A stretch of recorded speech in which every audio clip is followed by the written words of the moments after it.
மனுஷன் எதை விதைக்கிறானோ அதையே அறுப்பான். வேதத்தில் கலாத்தியர் புஸ்தகத்தில் 6வது அதிகாரத்தில் 7வது வசனமாக இது இருக்குது. இதுக்கு என்ன அர்த்தம்? ரொம்ப சிம்பிள், ஈஸியாக புரிஞ்சுக்கிடலாம். நம்ம ஒரு மனுஷனுடைய விஷயத்தை கெட்டதை விதைச்சா பல கெட்டதுகளை அறுப்போம். ஒரு மனுஷனுடைய விஷயத்தில் நல்லதை விதைச்சா பல நல்லதை அறுப்போம்.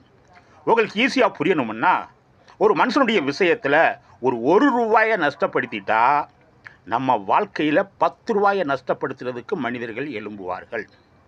ஒரு மனுஷனுடைய விஷயத்தில் ரூபாயை விட்டு கொடுத்தோம்னா நம்ம வாழ்க்கையில் 10 ரூபாயை விட்டு கொடுக்க மனுஷர்கள் எழும்புவார்கள்.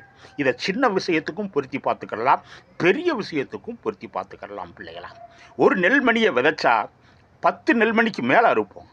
ஒரே ஒரு விதையில் முளைச்ச மரம் ஏகப்பட்ட காய்களை, ஏகப்பட்ட கனிகளை, ஏகப்பட்ட விதைகளை நம்மளுக்கு தரும்.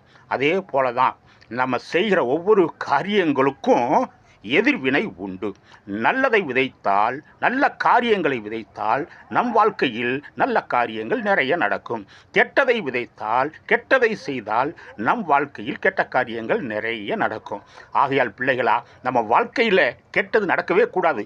நம்ம வாழ்க்கையில் கெட்டது செய்கிறதுக்கு மனிதர்கள் எழும்பவே கூடாது அப்படின்னு நீங்கள் நினச்சிங்கன்னா, மற்றவர்களுடைய விஷயத்தில் உங்கள் சிந்தைகள் நல்லதாக இருக்கட்டும், உங்கள் பேச்சுக்கள் நல்லதாக இருக்கட்டும், உங்கள் நடவடிக்கைகள் நல்லதாக இருக்கட்டும், நன்மைகளை கொண்டு வருகிறதா இருக்கட்டும், அப்படி நம்ம வாழ்ந்தோம்னா நம்ம வாழ்க்கை பாதுகாப்பாக இருக்கும்.